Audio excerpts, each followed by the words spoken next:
Dr. Michael J. Mirro joins us from Fort Wayne Cardiology, where he specializes in the field of cardiac electrophysiology and clinical research. He has served as the principal investigator in over 100 clinical trials over the course of the past 30 years. Dr. Mirro has held leadership positions in the American College of Cardiology, the Heart Rhythm Society, and he is the founder and medical director of Parkview Research Center. His topic today is the use of PHR to engage patients post-coronary revascularization. So please help us welcome Dr. Mirro. Thanks for being here. Thank you. Can you hear me okay here? Well, thank you. We're going to shift gears again to patient engagement, which was the first talk this morning, and you can see here at this wonderful theater, and right behind you we have a significant display about patient engagement, Dr. and there's Carol, some materials there follow me. that are very helpful. We'll get you wired up. I have a personal interest in electronic health records and information technology and how to transform healthcare. I've been involved with a number of different committees in that regards, ACC, Heart Rhythm Society, but also the National Quality Forum. So over the years, I've been very impressed that there is a growing need for electronic tools to engage our patients in their care. And obviously the federal government understands that to a significant degree, and that's why the meaningful use criteria, particularly phase 2, are going to require physicians to use a personal health record. Just a little bit, I'm a practicing cardiologist. There's 23 physicians in our group, and I practice EP full-time for the last 30 years. And we've had an electronic health record since '99, and our enterprise system is going to be Epic in 2012, which we're going to change over to. This is where I practice healthcare. We just moved to a new heart institute. So what we're going to talk about is patient engagement, the role of the electronic personal health record, ePHR, the role of regional health information exchange and how to enhance the use of the PHR. We've partnered with a commercial partner, No More Clipboard, who was able to get a grant, a Beacon Challenge grant through ONC to fund a study on patient engagement and using PHRs. And that study is called ePHR Indiana throughout the state. And our local study is the use of a PHR looking at coronary revascularization and patient outcomes. So let's just do a little overview of PHRs. The principles of patient engagement through the Markle Foundation. Individuals should be able to access their health and medical data conveniently, authorize other people to access the data, designate someone to have access. It should be easily understood information, and electronic health data exchanges must protect the integrity and security of this data. Independent bodies accountable to the public should oversee a nationwide electronic health information exchange. So in that regard, a lot of the stimulus money, many of you may know, went to the states for health information exchange to enhance information exchange at the local level. And a large part of this will now start to trickle out with regards to engaging the patients with electronic solutions. And the personal health record, or PHR, the definition is here, an electronic application which individuals can access, manage, and share their information in a private, secured environment. Internet-based set of tools that allow people to access and coordinate their lifelong health information. And then that information is shared electronically with the other providers that are on taking care of that patient, and the patient is in control. That is what we would term an untethered PHR.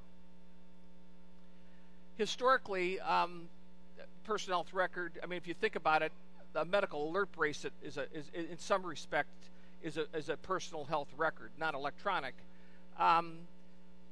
Today, about 7 million people have some form of PHR where they store their data either analog or digitally.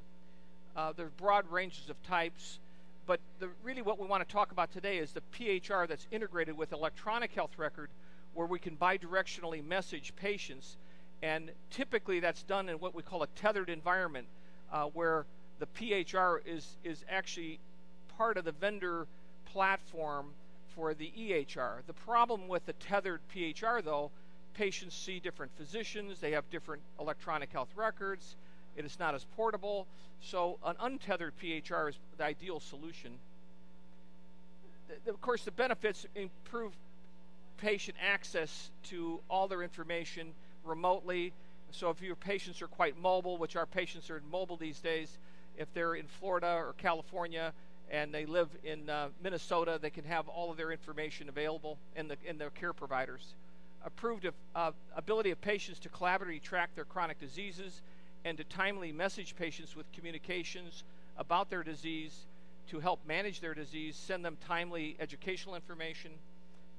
More data, of course, assists clinicians to make improved decisions and enhance patient safety and empower patient-provider communication.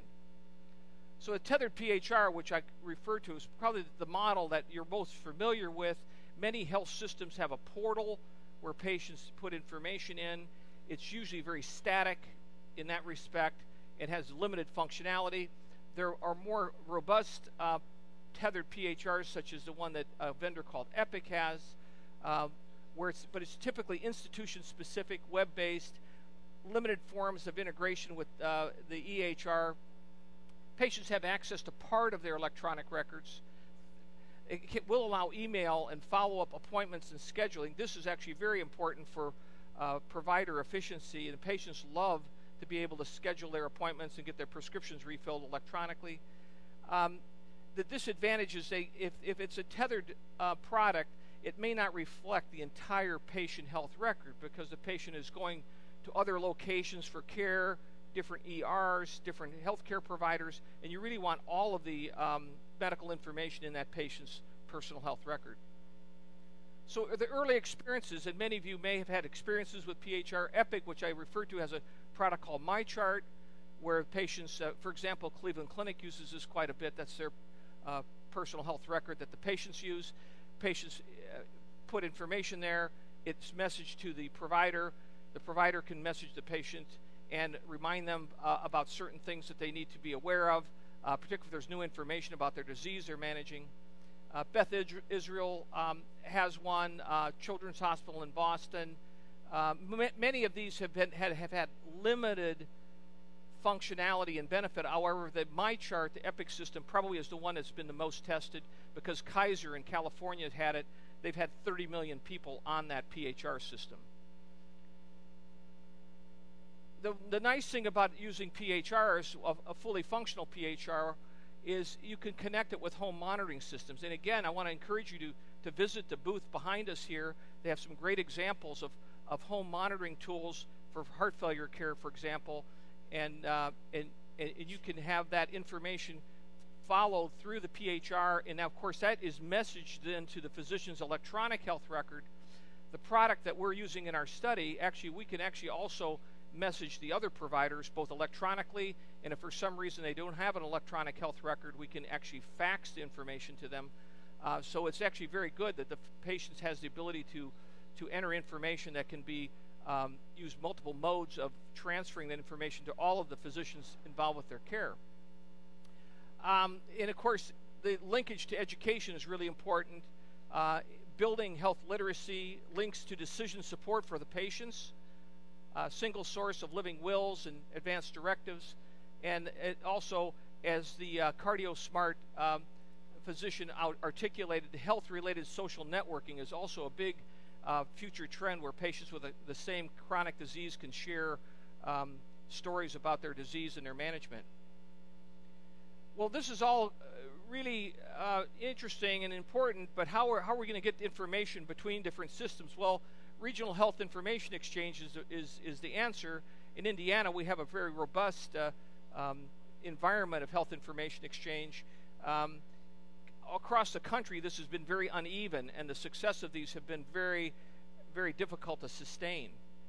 But what really has changed everything, of course, is the stimulus package, and that part of the stimulus package, high tech, which then provided, even in phase 1, some level of patient engagement. And here's the meaningful use menu set for phase 1.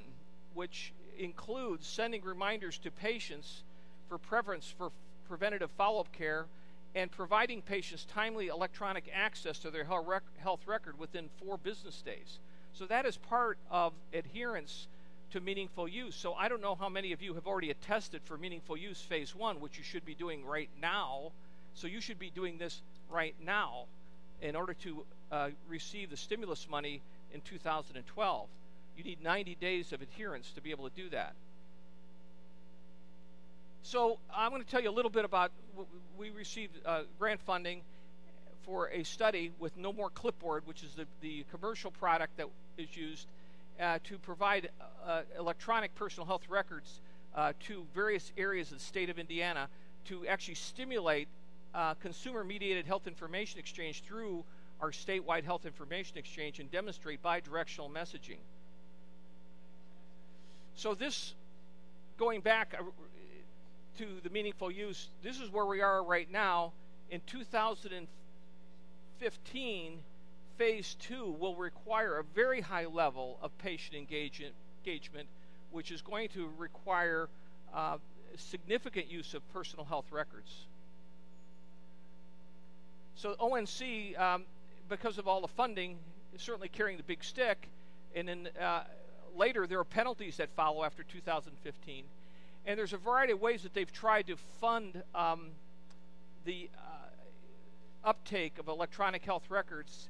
And as you know, the stimulus package is part of that. They also funded what's called a Beacon Community Program, which are grants for specific areas of the country to try to be a beacon, if you will, of best practices for health information exchange. The state of Indiana, we have a Beacon grant.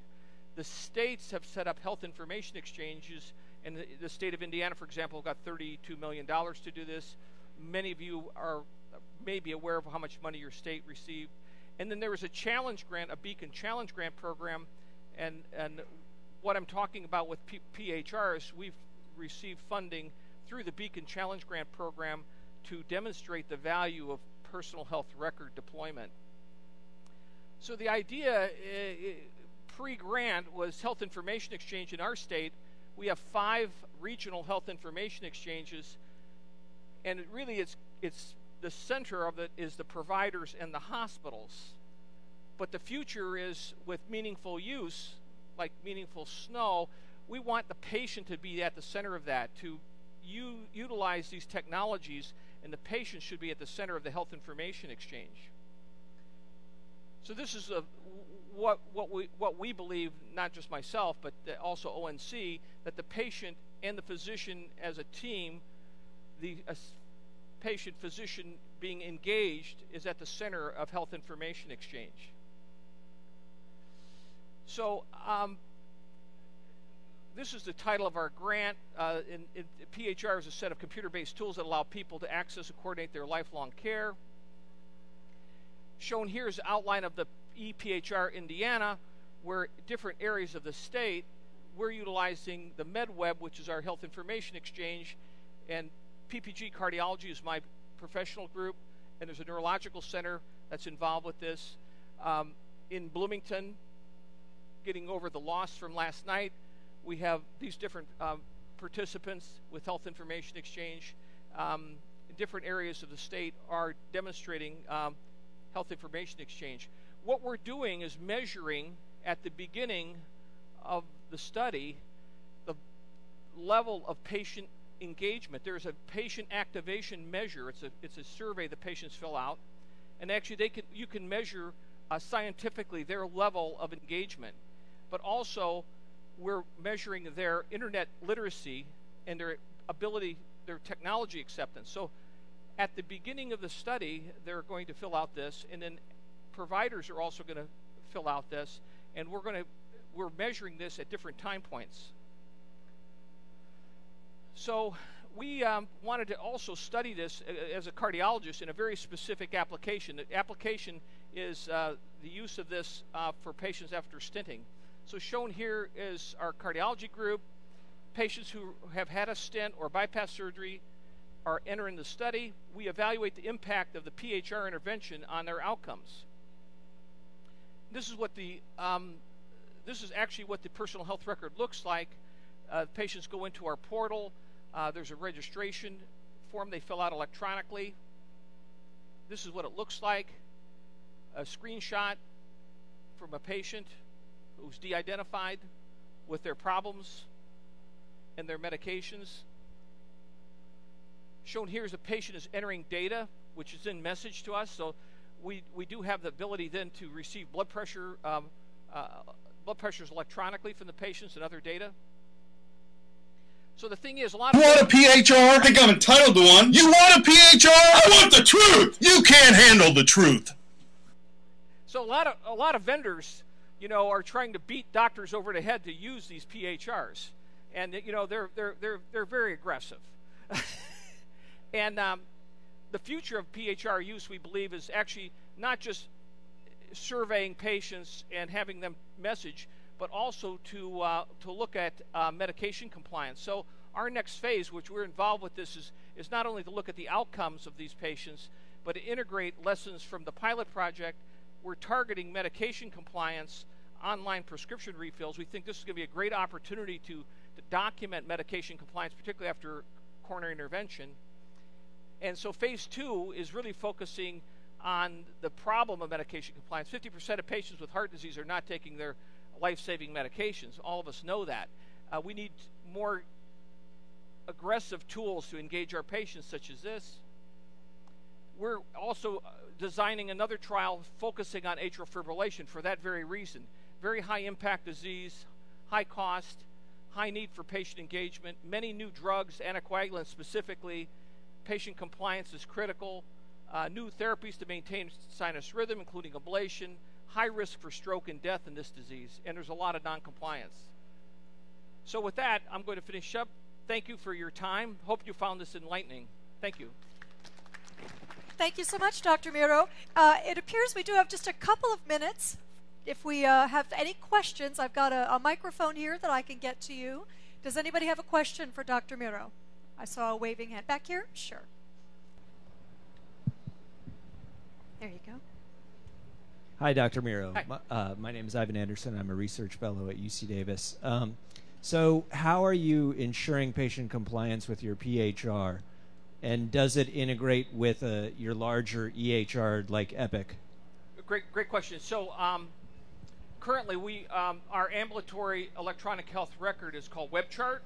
We have now flipped over to Epic, and this product will directly electronically enter the patient data into our record. But there is a we can see the data coming in, but the physician or nurse has to okay the data entering, because patients can put some crazy stuff in. You know, as you know, the wrong dosage, wrong drug, drugs that don't exist, and so we do have that ability to make sure that the data that's going into their permanent electronic health record is indeed valid. So that's the first thing. Secondly, as far as measuring their compliance, we're going to utilize, and so that's the second phase where we're going to look at medication compliance. What we're going to be able to do is, working with SureScripts, we can see the refills that are taking place on a timely basis. It is not as good as a pill count, for example, in a clinical trial, but it's probably the best thing electronically that can be done that's seamless and actually make sure, for example, the patients post-stenting are taking their Plavix or getting their Plavix refilled on a timely fashion. And by using that electronic tool, we can actually also message the patient through their smartphone, say, Mrs. Jones, we see that you did not get your Plavix refilled. You're ready to get your Plavix refilled. Get your Plavix refilled. Your stent's going to clot off. You know, so it's actually these electronic tools, I think, are the future of how we're going to manage our patients.